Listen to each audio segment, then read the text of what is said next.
자, 오늘 주제는 히브리서 7장이죠.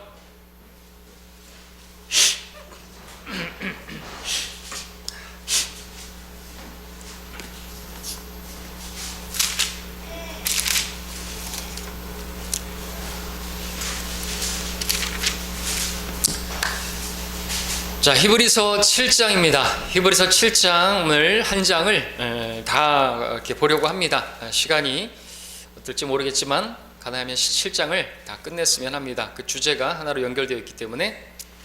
자, 히브리서 7장. 자, 지난 시간 우리 이 6장에서 우리가 이 대환란 교리, 분명한 교리를 배웠죠. 6장 대환란 시대의 교리로서 히브리서 중에서 가장 어려운 부분이라고 말할 수가 있습니다. 우리가 사는 이 교회 시대에는 특징이 한 번 받은 구원은 영원히 잃어버리지 않는다는 그러한 정말 구원의 확신을 가질 수 있는 보장의 교리이지만, 환란 시대는 경우가 다르죠. 한 번 그들이 구원을 받았다 할지라도, 예수님을 믿었다 할지라도 끝까지 견디는 그 인내가 그들에게 필요한 자, 믿음과 행위가 필요하고, 그들이 인내하지 못한다고 오래 참다가 결국에 자기들의 어떤 먹을 것을 위해서 에서와 같이 그렇게 장자권을 팔아먹는, 그와 같이 예수 그리스도를 부인하고 짐승의 표를 받는다든지, 그렇게 되면은 어떻게 됩니까?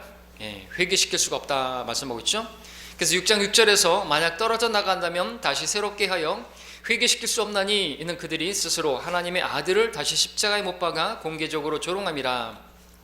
8절에서는 만일 가시와 엉겅퀴를 내게 되면 버림을 당하고 저주함에 가까워서 그 마지막은 불사름이 되기 때문이라 기록하고 있습니다. 자, 이 말씀은 환란 시대에 믿음에서 떨어져 나가서 결국에는 그들이 예수 그리스도를 부인하는, 그래서 그리스도를 그렇게 영접하는 그 이름의 숫자, 그 표를 받게 되면은 회개할 수 없고 버림을 당하게 되고 그 마지막은 불사름이 된다는 그런 말씀을 하고 있는 것이죠. 기회가 없다, 그렇게 기록하고 있습니다. 자, 히브리서는 지금 여기까지 말씀을 하고 있죠. 우리가 성경을 조금 더 보게 되면, 예전에 우리 사도행전 2장에서 또 우리 마가복음 16장에서 믿고 침례를 받는 자는 구원을 받으리라, 그러면서 이제 표적을 행하는 그런 것이 이제 말씀을 드릴 때 아마 성경 공부 시간에 그런 얘기도 했죠. 짐승의 표를 받는다 할지라도 대환란 때 다시 침례를 받게 되면은 회복될 수 있는 그 예표로서 우리 시리아의 나아만 장군이 그 침례 모형이 되는 그 요단강에 7번 들어가서 그 문두병이 깨끗하게 됐지 않습니까? 그래서 계시록에 보게 되면은 그 11장에서 두 증인, 그 두 증인은 모세와 엘리야.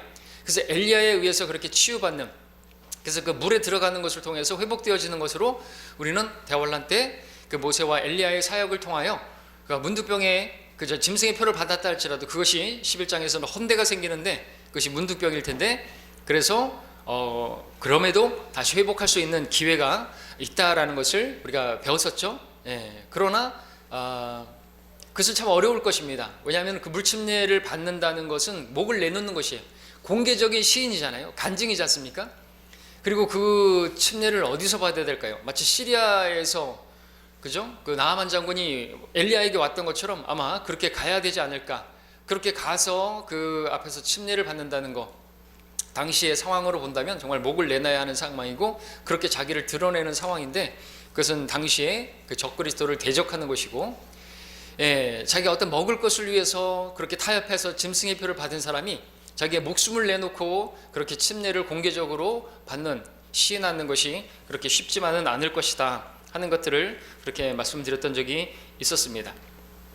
아무튼 히브리서에서는 기회가 없는 것으로, 다시 새롭게 하여 회개시킬 수가 없는 것으로 그렇게 말씀을 하고 있지만, 우리가 성경을 또 여기저기 살펴보게 되면 그래도 하나님께서는 또 자비를 베푸시고 그 가운데서도 또 기회를 주시는 부분이 있겠구나 하는 것들을 우리가 볼 수가 있습니다. 그러나 지난 시간에는 그렇게 기회가 없는 것으로만 말씀을 드렸죠. 히브리서가 거기까지만 말씀하고 있기 때문에 저도 그렇게 말씀을 드렸는데, 지난주에 이제 영상을 보고 어떤 분이 이렇게 문자를 주시면서 그렇게 짐승의 표를 받아도 기회가 있는 것으로 그렇게 성경이 있습니다, 이렇게 이제 말씀을 해주셔서, 알지만 시간 관계상, 그리고 오늘 우리가 히브리서를 공부하기 때문에 히브리서의 말씀만 우리가 이제 보고 지나가니까 다 말씀을 드리지 않죠. 그래서 다른 부분들도 마찬가지로 또 설명드릴 수 있는 필요한 부분은 또 설명드리겠지만, 우리가 기회가 정말 있지만 또 그 기회가 있다고 해서 우리가 또 뭐 복음을 전하는데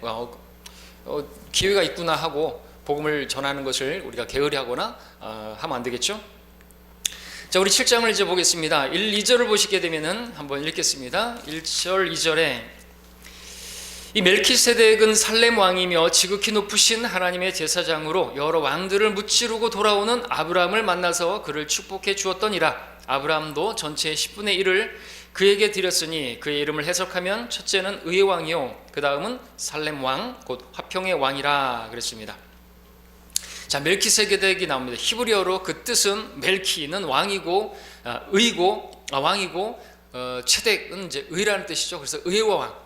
그리고 그가 다스리던 그 성읍은 살렘이라고 불리는 화평이라는 뜻의 살렘이죠. 샬롬 할 때 화평, 평안. 그런데 그 지역의 왕이기 때문에 그에게는 두 가지 호칭이 붙는 것이죠. 의의 왕이고 그 이름이 바로 멜키세덱이기 때문에 의의 왕이고 그가 치리하던 그 성읍이 살렘이기 때문에 화평의 왕이다. 두 가지 호칭이 이 멜키세덱에게 붙여지게 되는 것입니다. 이 살렘은 이제 후에 그 예루살렘으로 이름 불려지게 되는데 같은 곳이죠. 자, 예루살렘 이제 전 세계의 수도가 될 것입니다. 주님께서 오시게 되면 그 전에 적그리스도도 그 예루살렘에 다윗의 보좌, 다윗의 왕으로 오시는 다윗의 그 자손으로 오시는 예수 그리스도께서 거기 앉아서 통치하시게 될 그 전에 적그리스도가 먼저 와서 거기서 자기가 하나님이라고 부르면서 하나님이라 불리면서 세계를 통치하려고 할 것입니다. 세계의 중심은 예루살렘인 것이.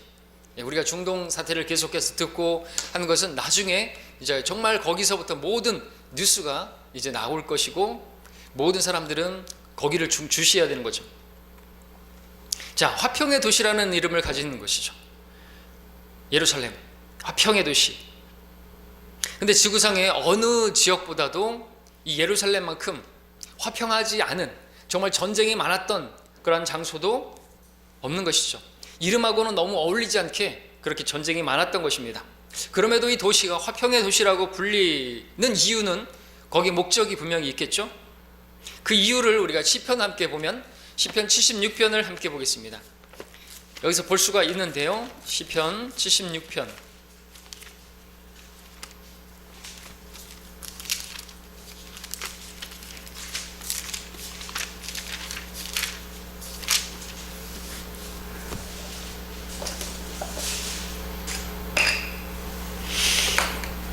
76편 3절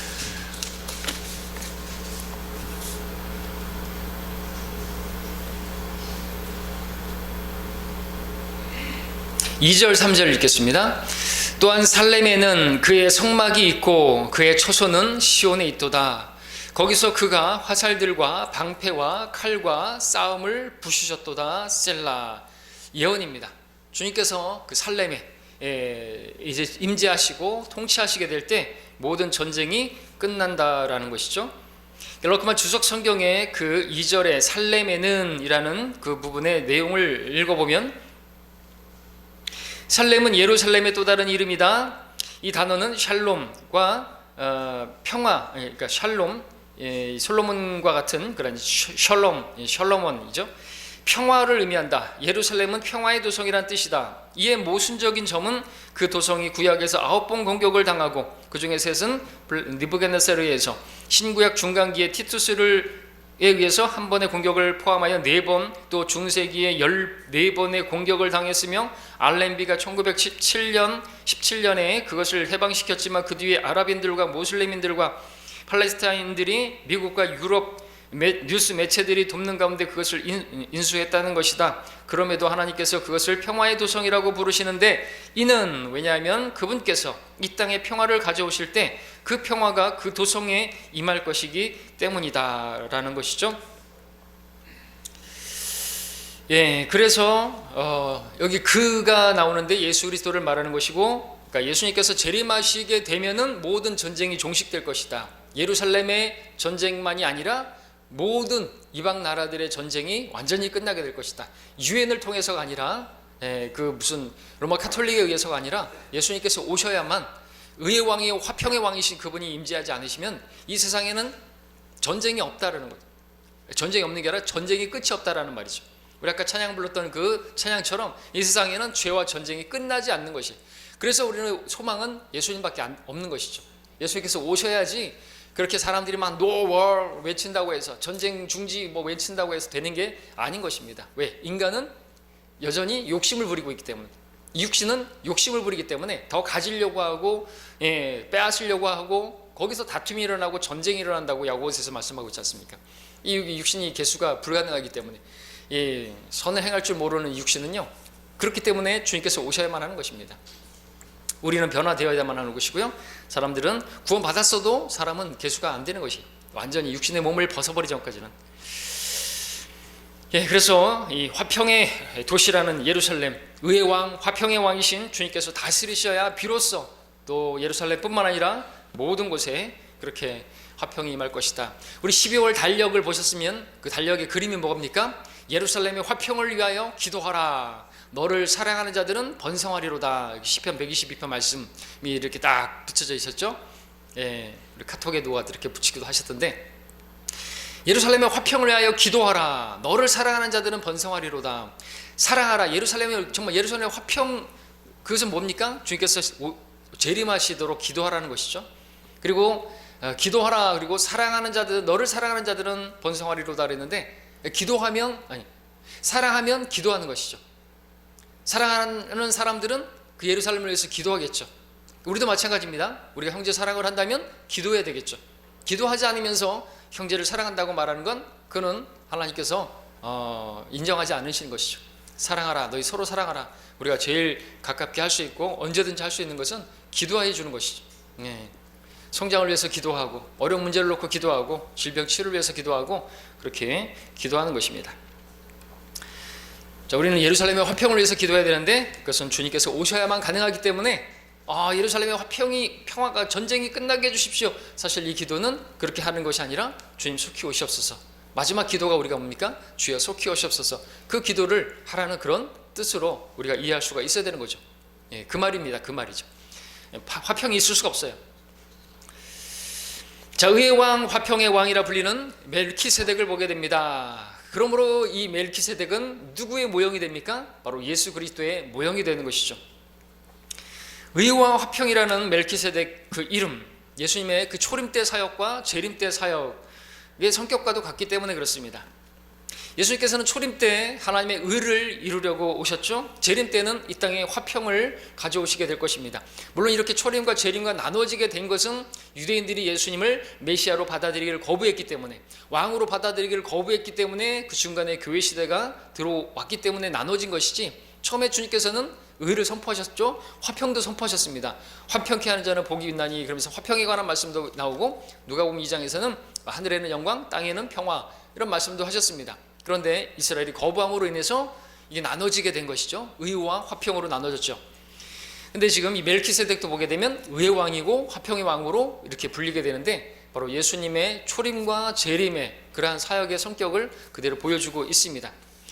그리고 이 멜키세덱은 아브라함을 맞으러 나와서 그에게 빵과 포도주를 주었는데, 이것은 바로 예수님께서 우리를 위해서 살과 피를 주시는, 그리고 또 주의 만찬을 보여주는 그런 상징적인, 그래서 정확히 예수 그리스도를 모형하는 인물이 바로 멜키세덱이죠. 1절에 보니까 이 멜키세덱은 살렘 왕이며 지극히 높으신 하나님의 제사장이라고 불리게 됩니다. 지극히 높으신 하나님의 제사장 그랬습니다. 특별히 지극히 높으신 하나님이라는 이 표현은 다니엘서에서 특별히 많이 나오는데, 그것은 느부갓네살이 그렇게 부르게 되고 이방인이 그렇게 부르는 그러한 이름이 경우로 보여집니다. 그렇게 불려지죠.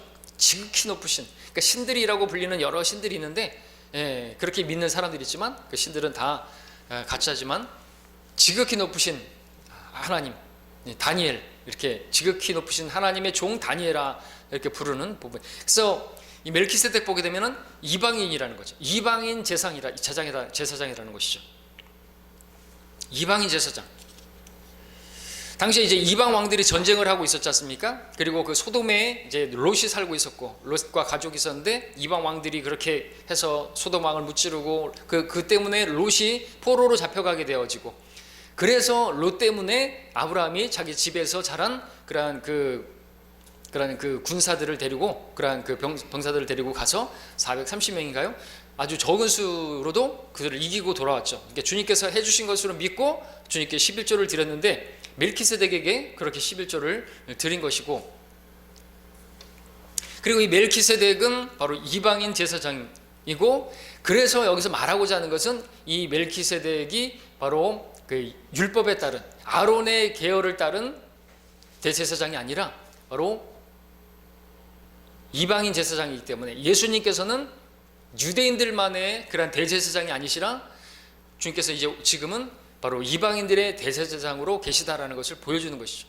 율법에 따른 대제사장이 아니라 바로 멜키세덱 계열을 따른 대제사장으로 계시는 분. 그러니까 그렇게 계셔야지 지금도 여전히 주님께서 유대인들에게 오셨으나 거부되어서 모든 사람들이 이제 누구든지 그를 영접하게 되면 하나님의 아들들이 되는 권세를 가졌고, 그분을 통해서 나오는 자들을 구원해 주시는 분이신데, 그분이 그렇지 않고 여전히 유대인으로만 계시다고 한다면 우리는 중보자가 없게 되는 거죠. 우리는 이방인이었기 때문에 그렇습니다. 그러니까 주님께서는 지금 유대인뿐만 아니라 이방인들의 대제사장으로 그렇게 계시는 분이다 이거죠. 모든 사람들의 대제사장으로 계시는 분이다. 그것을 보여주는 것이 바로 멜키세덱을 보여주고 있고, 멜키세덱은 이방인 제사장이었습니다. 그래서 이 본문 7장도 바로 창세기 14장에 나오는 이방인 제사장 멜키세덱으로 그렇게 시작하고 있는 것이죠. 자, 3절을 보게 되면 아주 어려운 내용이 나오죠. 아버지도 없고 어머니도 없으며 계보도 없고 시작한 날과 생의 끝도 없으니 하나님의 아들과 같이 되어 항상 제사장으로 있느니라 그랬습니다. 예, 이거 참 어려운 내용이 아닐 수가 없습니다. 아버지도 없고 어머니도 없고, 이제 어떤 이단이나 신천지 이만이나 이런 사람들이 어머니도 없고 아버지도 없고, 자기가 또 멜키세덱이라고 하는 어떤 그 이단의 우두머리들은 이걸 가지고 자기가 멜키세덱이라고, 하여튼 사람들이 잘 모를 것 같은 그런 것에서 가지고 와서 자기라고 지칭하죠. 아버지도 없고 어머니도 있지 않냐 그랬지. 우리 아버지와 어머니는 불신자들이라 이거죠. 불신자들은 아버지 어머니도 아니다라고 그렇게 말을 하면서 지들 마음대로 비유풀이를 하니까, 신천지는 비유풀이 하니까 이런 것도 그렇게 막 비유를 하는 거죠. 이것은 믿는 어머니 아버지가 아니다. 그러니까 나에게는 어머니가 없고 아버지가 없다. 그렇게 말하면서 자기가 멜키세덱이라고 주장하는 그런 것이 아주 우습지 않을 수 없습니다. 자, 이 3절 때문에 멜키세덱이 누군지 답할 수 없는 것이, 왜냐하면 이걸 다 충족시킬 수 있는 그 누구도 없기 때문에 그렇습니다. 그래서 3절에 대한 그 주석을 밑에를 읽으면서 그것을 내용으로 그냥 설명하겠습니다. 주석서에서도 여러 가지 내용 나오고, 셈이 가능성이 있다 이렇게 뭐 여러 가지도 얘기하고, 죄의 천사도 가능성이 있고, 또 예수 그리스도의 현현, 성육신 이전에 예수 그리스도의 현현으로 나타날 수 있다라고 말도 하고 여러 내용들을 쓰고 계시지만, 그럼에도 아닌 것은 하나님의 아들과 같다라고 했으니까 하나님의 아들은 아니잖아요. 예수 그리스도의 성육신 이전에 그 예수님의 현현은 아니다라는 것이죠. 그러니까 한마디로 모른다 이거죠. 그래서 여기 주석을 제가 좀 내용을 한번 읽어보겠습니다. 자, 멜키세덱은 성경에서 가장 신비로운 인물들 가운데 하나다. 나를 포함해서, 럭커 목사님 포함해서 어느 누구도 그의 신원에 대해 만족할 만한 설명을 하지 못한다. 어떤 사람은 그가 성육신하기 이전에 나타나신 그리스도였다고 설명한다. 물론 그가 그리스도의 모형이기는 하지만 본문은 멜키세덱이 하나님의 아들과 같이 되었다고만 말씀한다. 즉 그는 하나님의 아들, 그분 자신이 아닌 것이죠. 게다가 성육신하신 상황에서 그리스도께 어머니가 있었잖아요. 가장 가능성 있는 해석이라면 멜키세덱을 셈으로 보는 것일 것이다. 창세기 14장에서 셈은 여전히 살아있고 셈족을 다스리는 족장이었을 것이기 때문에 창세기 9장 26절은 셈에게 셈족을 위한 제사장 직분이 맡겨졌음을 시사하고 있다. 하지만 이와 같은 해석도 문제가 있는데, 셈에게는 아버지와 어머니와 계보가 있었기 때문이죠. 이 문제를 해결할 수 있는 유일한 방법은 제사장 직분에 관해서, 이 셈에 관해서, 이 제사장 직분에 관해서는 멜키세덱의 부모나 계보 혹은 출생과 사망에 대한 어떠한 성경적인 기록도 없다고 말하면은 그만이죠. 그러면 그렇게 해서 셈을 멜키세덱으로 볼 수가 있지만, 그러나 그의 정체에 대해서 모든 것을 이 미해결된 채로 남기며 아무도 정확할 수 없게 하는 문제가 있는데, 그건 뭡니까? 바로 이 마지막 구절 부분에 항상 제사장으로 있느니라는 말씀 때문에 그렇죠. 그래서 셈이 될 수 없다라는 부분이 나오는 거죠. 다 충족시킬 수 없다는 거죠. 어떤 이들은 8절을 근거로 멜키세덱이 에녹이었을 것이라고 추측하기도 한다. 이는 에녹이 죽은 적도 없고 여전히 살아있기 때문이다.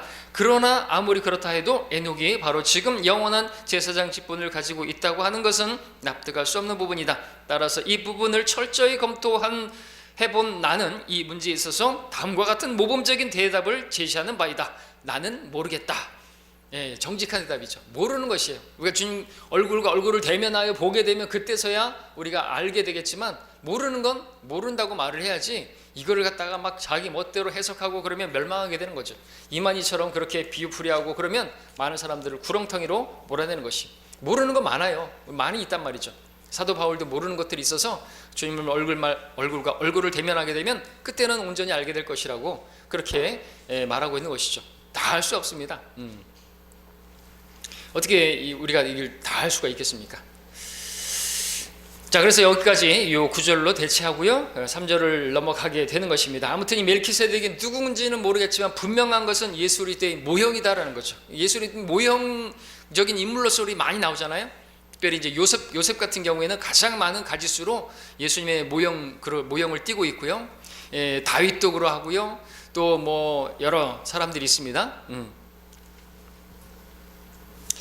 자, 어쨌든 예수 그리스도께서는요, 지금 제사장으로 계시고 앞으로 재림하시면은 왕으로 오실 것이죠. 멜키세덱도 보면은 왕이면서 또 제사장으로 지금 있는 것을 보게 되죠. 그래서 예수님께서는 제사장 직분을 취하실 때 레위에 따른 그 아론의 계열에 따른 제사장 직분을 취하지 않으시고 바로 멜키세덱 계열에 따른 제사장 직분을 취하게 되신 것이라고 말씀하고 있는 것입니다. 4절부터 15절까지를 쭉 읽어보겠습니다. 긴 내용이지만, 이분이 얼마나 위대한가를 생각하여 보라. 심지어는 족장 아브람까지도 전리품의 10분의 1을 그에게 드렸느니라. 레위의 아들들 가운데서 제사장 직분을 받은 자들은 자기들의 형제인 백성들이 아브람의 허리에서 나왔을지라도 율법에 따라 그들에게서 11조를 취하라는 명령을 받았으나 그들의 계보에 들지 않은 그는 아브라함에게서 11조를 취하고 그 약속들을 받은 그를 축복하였느니라. 다 아는 바대로 축복이란 낮은 자가 더 나은 자로부터 받는 것이라. 또 여기서는 죽을 사람들이 11조를 받으나 거기서는 살아 계시다고 증거되신 분이 받는 것이로다. 말하자면 11조를 받는 레위까지도 아브라함 안에서 11조를 바친 것이라. 이는 멜키세덱이 아브라함을 만났을 때 레위는 아직 조상의 허리에 있었기 때문이라. 그러므로 만일 레위 계열의 제사장 직분으로 온전해질 수 있었다면 백성이 그 아래에서 율법을 받았음이라. 굳이 아론의 계열에 따라 부르심을 받지 않고 멜키세덱 계열에 따라 다른 제사장이 일어날 필요가 있었겠느냐. 제사장의 직분이 바뀌었다면 율법도 반드시 바뀌어야 하리니 이는 이런 것들이 그분에 관해 말해진 것으로 그분은 아무도 제단에서 섬긴 적이 없는 다른 지파에 속하기 때문이라. 우리 주께서 유다 지파에서 나신 것이 분명하니 이 지파에 대해서는 모세가 제사장 직분에 관하여 말한 것이 없기 때문이라. 15절까지 멜키세덱과 같은 다른 제사장이 거기에서 일어난 것을 보니 더욱더 분명하도다 말씀하고 있습니다. 자, 무슨 뜻인지 알겠죠? 넘어가도 되겠죠? 자, 4절에서 심지어는 족장 아브라함까지도 전리품의 10분의 1을 그에게 드렸다고 했습니다. 자, 이것은 또 이렇게 내용으로 봤을 때 멜키세덱에게 아브라함이 드렸다기보단 바로 예수 그리스도의 모형에게 드린 것으로 볼 수 있고, 그래서 예수 그리스도께 바로 주님께 드린 것으로 그렇게 이해할 수 있습니다. 그리고 이것은 레위 제사장들도 아브라함을 통해서 드린 것이니 주께 드린 것이다 이렇게 설명하고 있는 거죠. 왜냐하면 아브라함이 멜키세덱에게 11조를 드릴 때 레위 제사장들은 아직 아브라함의 허리에 있었기 때문이다, 나오지 않았기 때문이다 말하고 있는 것입니다. 그래서 9절 10절에서 말하자면 11조를 받는 레위까지도 아브라함 안에서 11조를 바친 것이라 말하고 있죠. 이는 멜키세덱이 아브라함을 만났을 때 레위는 아직 조상의 허리에 있었기 때문이라. 아직 나지 않았기 때문에 아브라함 안에서 11조를 드린 것이다. 그러므로 아브라함을 통해서 예수님의 모형인 멜키세덱에게 11조를 드린 것은 영원히 살아계시다고 증거되는 예수 그리스도께 11조를 드린 것으로 그렇게 풀이가 되는 것입니다. 그리고 멜키세덱은 하나님의 약속을 받은 그 아브라함을 축복한 것이죠. 그리고 7절에서 축복이라는 것은 낮은 자가 더 나은 자로부터 받는 것이기 때문에 축복하는 자가 더 높은 자인 것이죠. 멜키세덱을 그래서 4절에서는 이분이 얼마나 위대한가를 생각해보라 그러면서 심지어 족장 아브라함까지도 전리품의 11조를 그에게 드렸다고 했고 6절에서는 약속들을 받은 그를 축복하였느니라고 했습니다. 지극히 높으신 하나님의 제사장이니까 얼마나 높은 그러한 자인 것입니까? 축복하는 바로 예수 그리스도의 바로 모형으로 보여주는 그런 인물인 것이죠.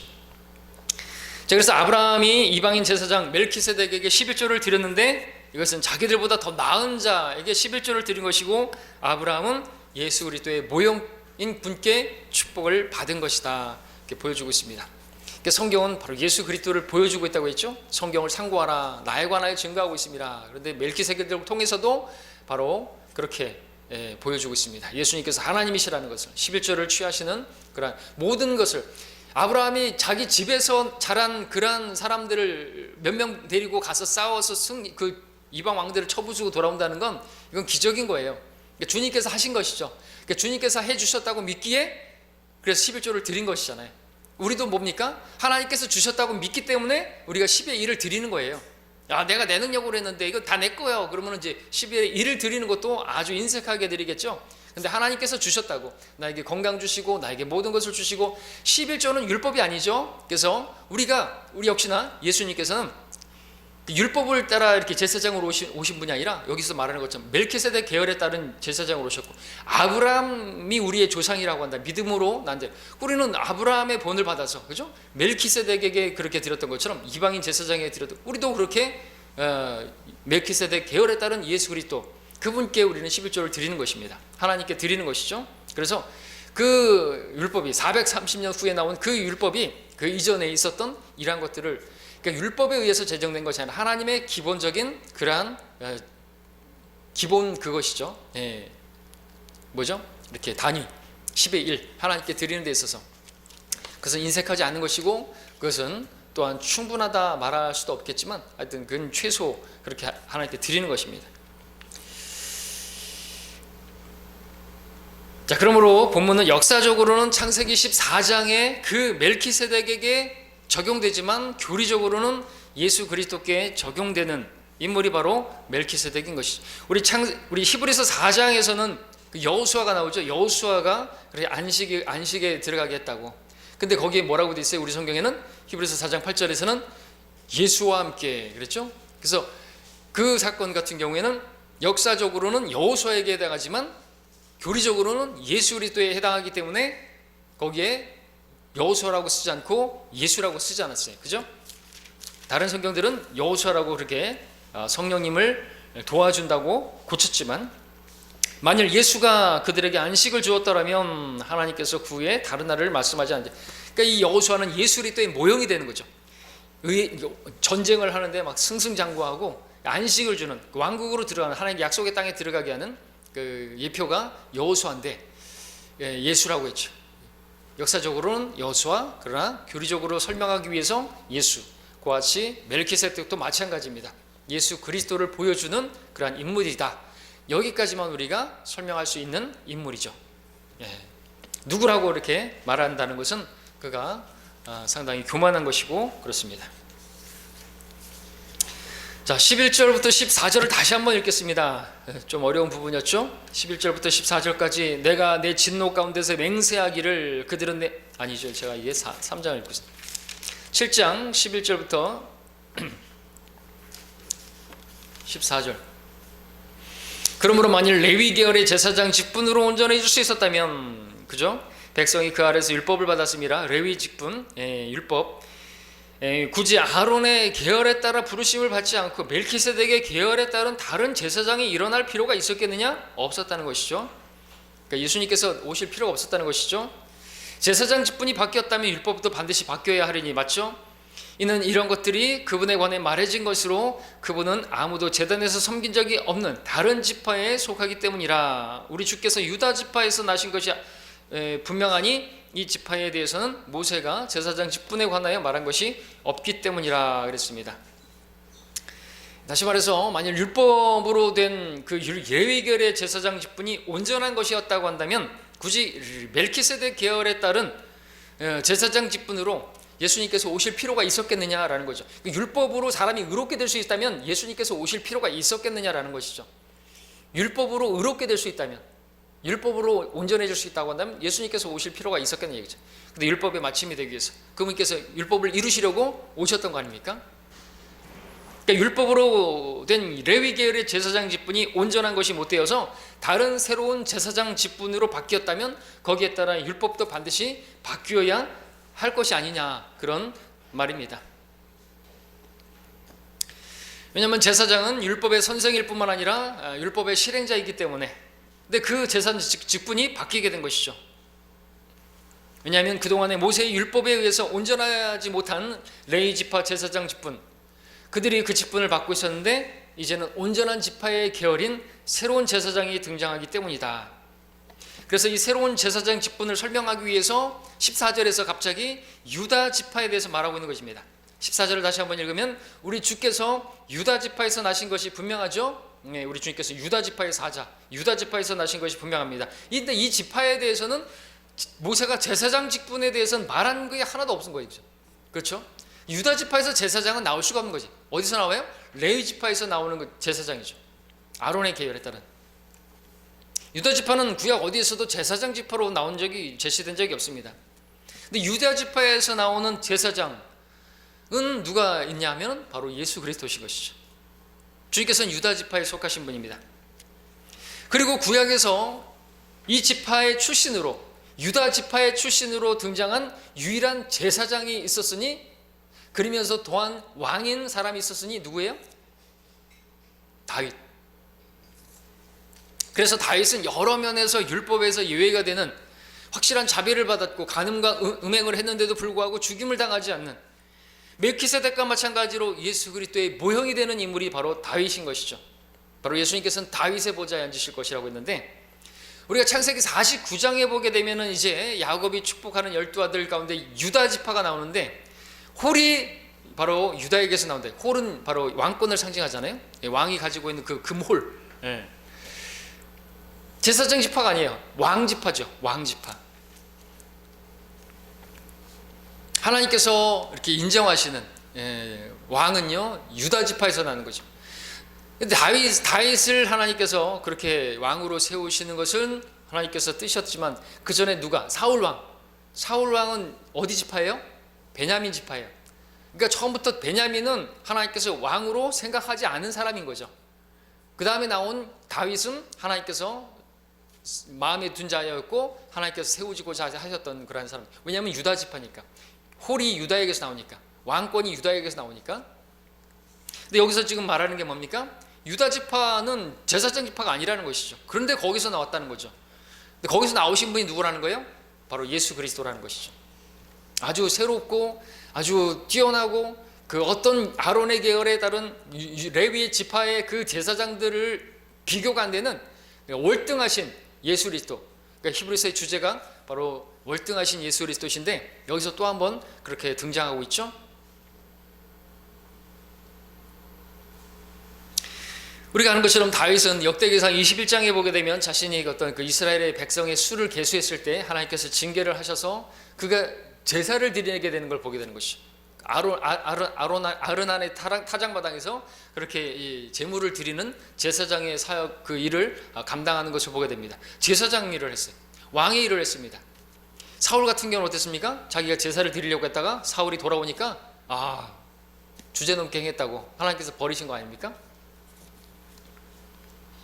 자, 그래서 다윗은 왕이면서 제사장이었어요. 멜키세덱도 왕이면서 제사장이었어요.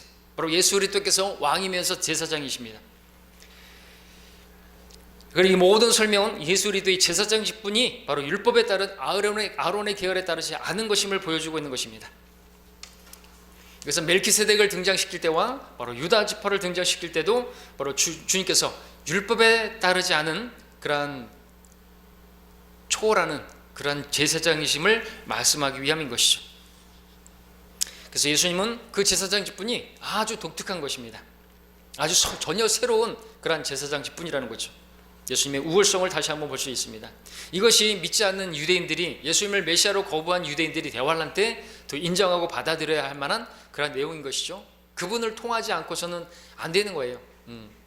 근데 그때 당시에는 유대인뿐만 아니라 이방인들도 마찬가지죠. 지금도 마찬가지겠지만 유대인이나 이방인이나 할 것 없이 모두가 다 예수 그리스도의 그러한 대제사장 직분으로, 그러니까 그분을 통해서 나오는 자들은 하나님께서 구원하시는 것입니다. 다른 이름이 없죠. 그분이 중보자이시죠.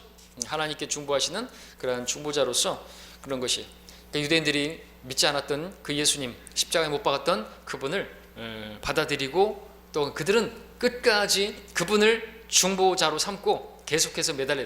이 시대에는 우리가 단번에 그렇게 예수님께서 속죄하심으로 우리가 구원을 받았고 그 구원은 영원한 보장을 주어지는 구원이지만, 대환란 때는 여전히 계속해서 마치 구약의 율법 때와 같이 계속해서 의를 행해야 되는 것이고 계속해서 그분을 의지해야 되는 것이고, 그래야지 끝까지 견뎌야 그분께서 그들을 구원해 주시는 그런 상황이 되는 것이고, 다른 것이죠.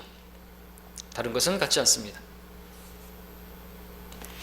16절부터 20절까지를 또 읽어보겠습니다. 16절부터 20절까지. 그는 육신적 계명의 율법에 따라 된 것이 아니라 끝없는 생명의 능력을 따라 된 것이니, 이는 그가 증거하시기를 너는 멜키세덱 계열에 따른 영원한 제사장이라고 하셨습니다. 이는 앞서 있는 계명이 참으로 연약하고 무익함으로 폐하여졌습니다. 율법은 아무것도 온전케 못하였으나 더 좋은 소망의 도래는 온전케 하였으니 이를 통하여 우리가 하나님께 가까이 다가감이라. 그가 제사장이 되신 것은 맹세 없이 된 것이 아니니. 이제 여기까지 읽고, 자, 16절에서 모세의 율법을 육신적 계명의 율법이라고 말합니다. 그래서 이 육신적 계명의 율법을, 그 율법을 따른 제사장들은 연약함에 쌓여 있는 사람들이고, 그리고 그들은 결국 죽을 사람들이고, 그렇기 때문에 제사장들은 계속해서 세습을 하고 계속해서 그렇게 인수인계를 하고 많은 제사장들이 일어나야만 했다라고 그랬죠. 예수님께서는 그러나 영원한 제사장으로, 왜? 그분은 끝없는 생명의 능력을 지닌 분이라고 말씀하고 있기 때문에, 그렇죠? 자, 예수님께서는 이런 계열에 따른 제사장, 율법에 따른 육신적 계명의 율법이 아니라 끝없는 생명의 능력을 따라 된 영원한 제사장이라고 불립니다. 그래서 17절에서 너는 멜키세덱의 계열에 따른 영원한 제사장이라 말씀하셨고, 18절에서는 앞서 있는 계명이 참으로 연약하고 무익하여 폐하여졌습니다 말씀하고 있습니다.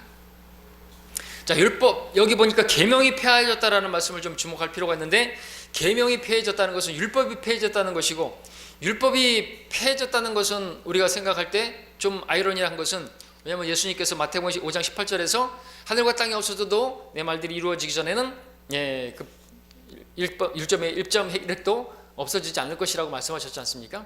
그런데 여기서는 지금 율법이 폐해진다고 말을 하고 있는 것입니다. 모순입니까? 그렇지 않죠. 자, 여기서 이 계명이 폐해졌다라고 말씀을 하시는데, 이것은 정확하게 주님께서 말씀하신 것을 자세하게 읽어보면 율법이 무조건 없어질 것, 폐해질 것이라는 것이 아니라 그 율법이 이루어지기까지는 폐하여지지 않는다고 그랬잖아요. 그러니까 율법의 어떤 부분이 이루어지게 되면은 그 이루어진 부분들에 있어서는 폐해지는 것이죠. 그래서 지금 우리가 좀 양잡고 소잡고 하는 게 아니잖아요. 그러니까 제사와 제사장 직분에 관해서는 폐해진 것입니다. 왜냐하면 예수님께서 제사장으로서 또한 제물이 되셔서 제사를 드렸고, 자신의 몸으로 제사를 드렸고, 그 주님께서 셋째 하늘에 가셔서 바로 제사장으로서 그 제물을 바쳤기 때문에 제사와 제사장 직분에 있어서는 그 율법이 이제 폐해진 것이죠.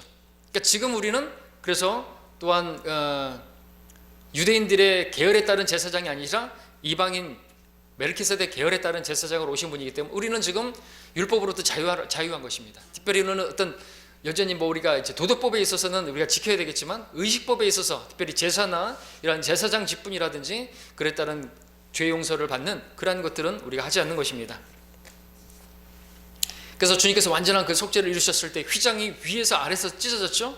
위에서 아래에서 찢어졌다는, 하나님께서 찢으셨다는 것입니다. 그러한 이제 그러한 것을 통해 제사를 통해서 이제 속죄받는 것은 끝났다는 것을 보여주신 것이죠. 그리고 제사장 그 지파였던 레위 지파, 그 레위인들은 이제 평범한 백성으로 돌아가는 거죠. 사도행전에 보게 되면은 그 레위인, 그 바나바조차도 그냥 다른 성도들과 함께 복음 전파하는 그런 제사장 일을 하지 않는 그런 모습을 보게 되는 거죠. 매년 황소와 염소의 피를 드리는 제사는 예수님의 그러한 피, 단번 속죄로 두 번 다시 드릴 필요가 없게 된 것입니다. 19절을 다시 읽으면 율법은 아무것도 온전케 못하였으나 더 좋은 소망의 도래는 온전케 하였으니 이를 통하여 우리가 하나님께 가까이 다가갑니다. 사실 율법이 기능이 뭡니까? 예수 그리스도께 인도하는 지도교사라고 말하고 있죠. 율법 자체가 온전케 할 수가 없어요. 의롭게 될 수가 없습니다. 율법을 지킬 수도 없습니다. 다 온전히 지킬 수 있는 사람도 없습니다. 왜? 우리가 연약하기 때문에 그렇죠. 우리는 그 율법이 우리를 변화시킬 수도 없고 우리에게 선한 일을 할 수도 없게 하고 우리를 자유케 할 수도 없는 것입니다. 더 좋은 소망, 확실하고 견고한 소망이라고 불렸던 바로 그분, 실체이신 그분께서 우리에게 온전케 하고 우리를 하나님께 가까이 다가가게 만드는 거죠. 우리에게 마찬가지로 신약 성도에게 그러하죠. 그래서 한때 멀리 있었던 너희가 예수 그리스도 안에서 그리스도의 피로 가까워졌느니라 말씀하고 있습니다. 그분의 피로써. 자, 끝으로 우리 21절부터 28절까지를 쭉 읽어보겠습니다. 21절부터 28절까지. 그들은 맹세 없이 제사장들이 되었으나 이분은 자기에게 말씀하신 그분에 의하여 맹세로 된 것이니 주께서 맹세하셨으니 후회하지 아니하시리라. 너는 멜키세덱 계열에 따른 영원한 제사장이라 하셨도다. 예수는 이처럼 더 좋은 언약의 보증이 되셨느니라. 그들이 실로 많은 제사장이 된 것은 죽음으로 인하여 직무를 계속할 수 없었기 때문이나 이분은 영원히 계시기 때문에 불변의 제사장 직분을 가지셨도다. 그러므로 그는 또한 자기를 통하여 하나님께 나오는 자들을 끝까지 구원하실 수 있으니 이는 그가 항상 살아계셔서 그들을 위하여 중보하심이라. 그러한 대제사장은 우리에게 적합하니 거룩하고 악이 없으며 더러움이 없고 죄인들에게서 성별되시며 하늘들보다 더 높이 되심이라. 그는 대제사장들처럼 먼저 자신의 죄들을 위하고 그 다음에 백성들의 죄들을 위하여 제사 드리는 일을 매일 할 필요가 없으시니 이는 그가 자신을 제물로 드림으로 단번에 이루셨습니다. 율법은 연약한 사람들을 대제사장들로 세웠으나 율법 이후에 하신 맹세의 말씀은 아들을 세웠으니 이분은 영원히 드려지셨느니라 말씀하고 있습니다. 그렇죠? 맹세로 된 것이다 라고 지금 또 말씀을 하고 있는데 멜키세덱 계열에 따른 예수 그리스도의 제사장 직분은 하나님의 맹세로 된 것이다.